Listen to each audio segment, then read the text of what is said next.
Arlington and the German city of Bad Konigshofen, and yes, the American pronunciation is a bit tricky, commemorated their 70th year as sister cities in 2021. It marked another chapter in their history of mutual municipal admiration. What makes its beginning unique, though, is that it was forged in the aftermath of World War II, when many mutual hostilities still loomed in both nations.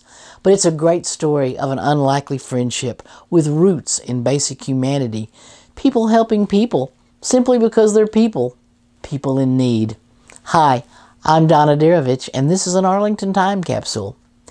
After World War II, when Russia occupied East Germany, thousands of refugees fled. Hundreds of homeless, jobless Germans ended up in this 1,600-year-old small town in the state of Bavaria, not far from the new East Germany border. The result was a severe shortage of food, clothing, shoes, medical supplies, and other necessities of life. The people of Arlington, Texas, of course, knew nothing or very little of this in 1951 when the German community's city manager Kurt Zulke visited their city. He did so just because one of his associates, Irene Falkenried, wanted to visit a pen pal, Theda Howell, who lived in Arlington. And when Howell heard about the little German town's dilemma, she decided she would introduce Zulke to Arlington's newly elected boy mayor, Tom Vandergriff. He was only 23 years old and had been in office only 6 months. But a miracle began to unfold. The Bavarian community's dilemma deeply touched Vandergriff. During the 2 weeks Zulke spent in Arlington, the mayor took him to schools, the Chamber of Commerce, Rotary Club, and other civic organizations.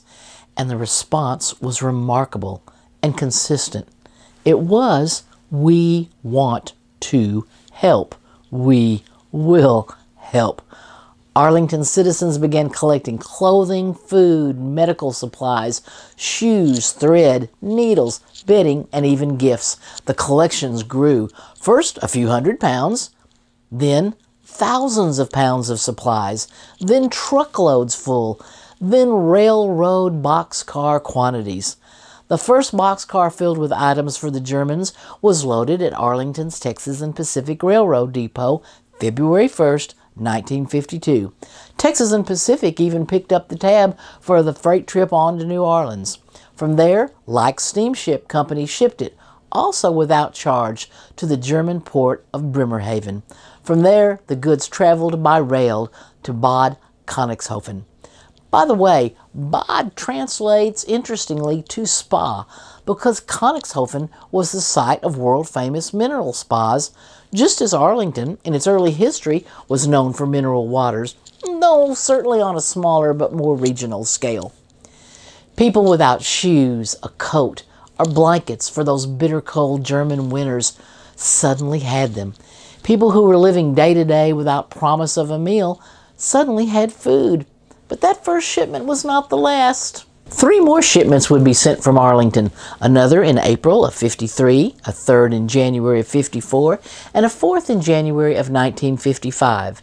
In all, more than 1,200 people and their families received direct assistance from Arlington.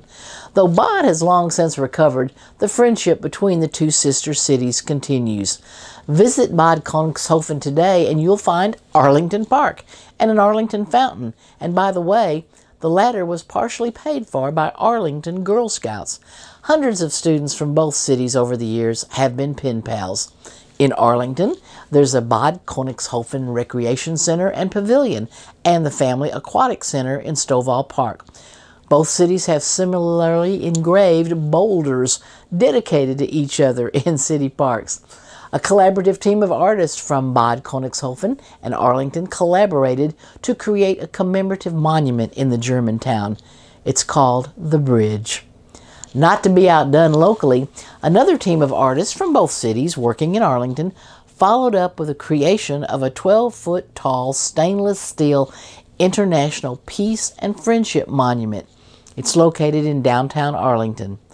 3 mosaics commemorating the sister city relationship were also on permanent display. They're inside the downtown library. And of course, citizens and officials of both cities exchange frequent visits. There's student exchange, and it's not uncommon for musical groups like Arlington's jazz band from UTA, to show up for performances. There's much more, but you get the idea.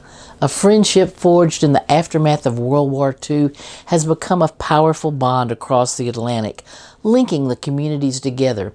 Though much has changed over the last 70 years, Bad Konigshofen today is still relatively small, but thankfully now prosperous. It has barely more than 6,000 residents. In 1951, Arlington was only slightly more populous than that, but now, of course, exceeds 400,000, and residents come from all over the world. Like any true friendship, the Sister Cities connection has stood the test of time, each new generation of residents continuing the tradition. During one Arlington man's visit to the German town, a woman approached him in tears and told him, "The first pair of shoes I ever had came from Arlington." There are too many stories like that to tell here, but believe me, there are many more. Thanks for listening. I'm Donna Darovich, and this has been another Arlington Time Capsule.